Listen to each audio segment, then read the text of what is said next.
You're now with me, Hendigui for TVS Nightline, and here are the headlines for tonight. SARAWAK is investing $1.5 billion in renewable energy to advance its green energy goals and contribute to global climate change efforts. On global affairs, South Korean president faces growing calls for resignation after lawmakers rejected his martial law attempt, triggering mass protests and plunging the nation into a deep political crisis.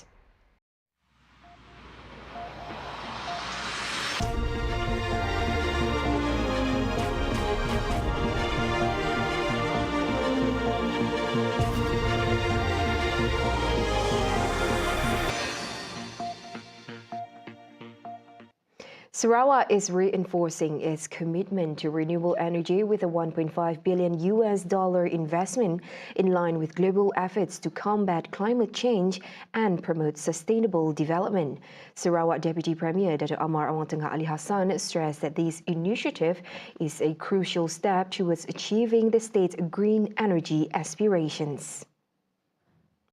Awang Tengah said this in a statement released by the Sarawak Ministry of International Trade, Industry and Investment (MINTRAD) after leading a Sarawak delegation on a visit to Beijing, China on Tuesday.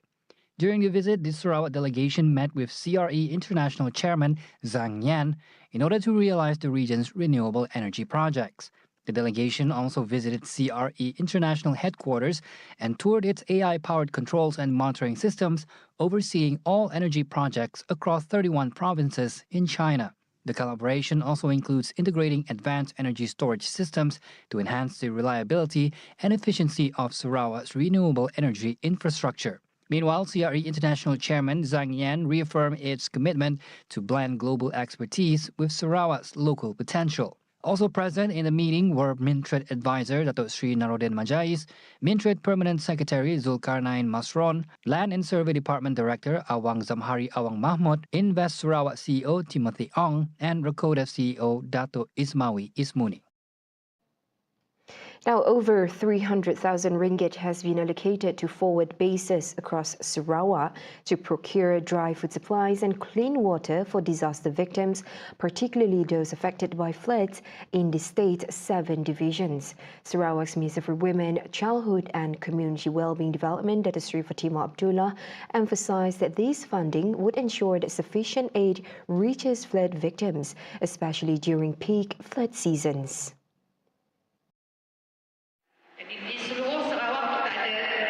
Kita telah wujudkan 31 pangkalan hadapan dan makanan ini adalah untuk mangsa bencana. Dan bila terutama pada hujung tahun seperti ini dan sudah bila bulan 6 macam ya, bila ada lagi banjir, disahkan ada banjir, kita dijangka menghadapi banjir mulai daripada bulan November sampai bulan Mac.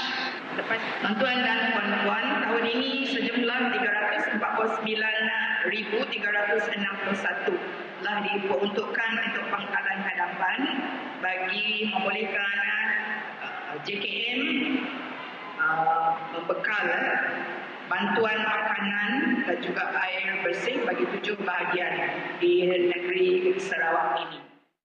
She said this at the official opening of the 2024 Sarawak State Disaster Training and Simulation Program at the Debak Unity Hall on Wednesday. Meanwhile, she also mentioned that the quality of food stored at each forward base is continuously monitored to prevent expired food from being used. The forward bases are located in the divisions of Kuching, Sri Aman, Betong, Muka, Kapit, Bintulu and Miri. Additionally, she said a total of 99,611 ringgit has been earmarked for the purchase of emergency relief items for regional and district storage facilities, as well as mini depots in 8 divisions including Sri Aman, Betong, Sarike, Sibu, Kapit, Muka, Bintulu and Limbang. A 7 million ringgit overhead footbridge in front of SK Tudan has been fully completed. According to Sarawak's Minister of Transport, Dato' Sri Lee Kim Shin, the footbridge is equipped with lighting and is designed to be disabled-friendly. Ini adalah satu projek telah lama diminta oleh guru besar pihak sekolah di sini, iaitu sebab jalan ini adalah sangat sibuk. Jalannya ada 4 lorong sini, jalan besar. Jadi untuk keselamatan para murid di sini, jadi mereka minta satu jejantas jalan kaki dibina di sini. Dan ini adalah satu permintaan diminta 5 tahun dahulu. Dan hari ini pun telah siap. He said this to the media following the opening ceremony of the footbridge in Dudan, Miri, earlier today.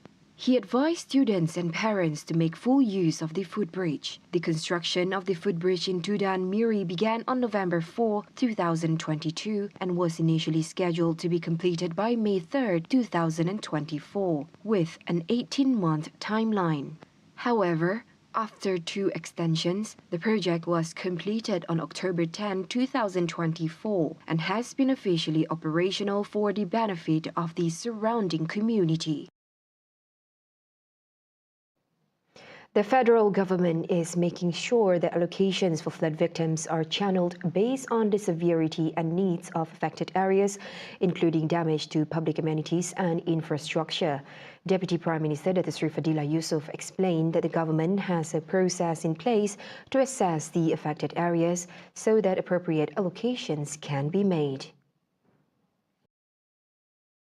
Kawasan nanti kita ada proses untuk melihat. Pertama sekali kita nak tumpukan kepada pemulihan kerosakan, amenities, bangunan yang melibatkan keperluan dan kepentingan awam.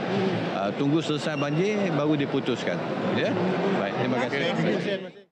He said this in response to the opposition's call for an immediate 1 million ringgit allocation to opposition MPs whose constituencies were impacted by the floods to assist their affected constituents.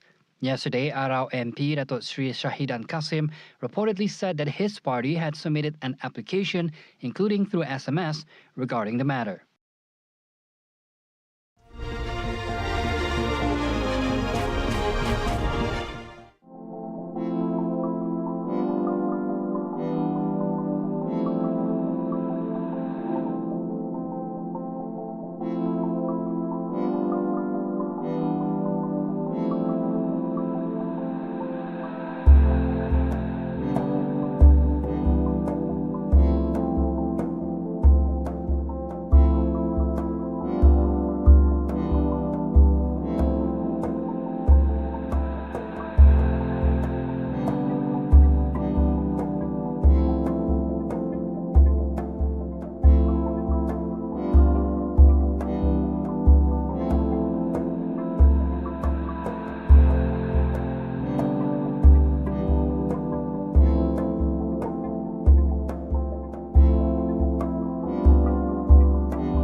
Hello there and welcome back.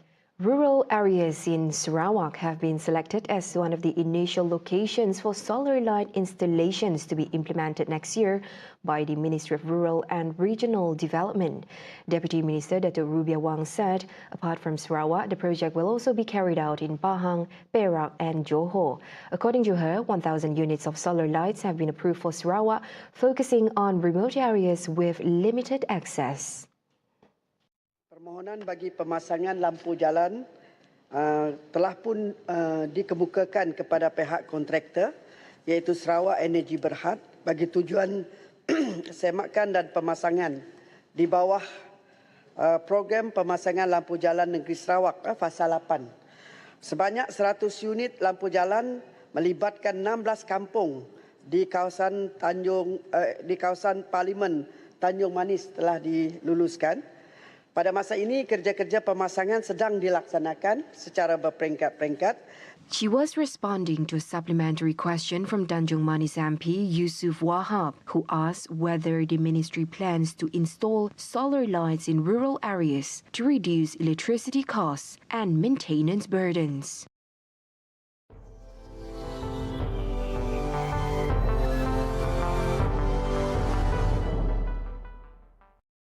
South Korean President Yoon Suk-yeol is facing mounting demands to resign after lawmakers overturned his attempt to impose martial law, prompting widespread protests.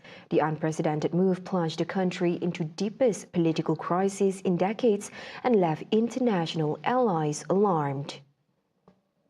In a late-night televised address, Yoon declared martial law, citing threats from North Korea and anti-state forces. Over 280 troops surrounded parliament to enforce the decree, but lawmakers defied armed soldiers, forcing their way in to nullify the order. Under South Korea's constitution, martial law must be lifted if the majority in parliament demands it. Hours later, Yoon revoked the declaration. 저는 어제 밤 11시를 기해 국가의 본질적 기능을 마비시키고 자유민주주의 헌정 질서를 붕괴시키려는 반국가 세력에 맞서 결연한 구국의 의지로 비상계엄을 선포하였습니다. 그러나 조금 전 국회의 계엄 해제 요구가 있어 계엄 사무에 투입된 군을 철수시켰습니다. 바로 국무회의를 통해 국회의 요구를 수용하여 계엄을 해제할 것입니다. The opposition Democratic Party, which holds a majority in parliament, has called for Yoon's resignation and announced plans to pursue impeachment. Public outrage boiled over as thousands gathered outside parliament, chanting "Arrest Yoon Suk-yeol." Critics say his justification for martial law, citing North Korea and opposition lawmakers as threats, lacked credibility. Internationally, allies like the United States expressed initial concern but welcomed the reversal.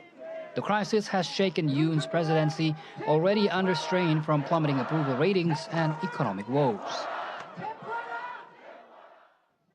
See the world closer with TVS as we bring you the latest news updates both locally and internationally. For more headlines anytime, anywhere, just head on to our official website at tvsarawak.my or follow us on our social media platforms. Those were the updates on TVS Nightline. I'm Handy Gui. Thank you for watching. Have a good night.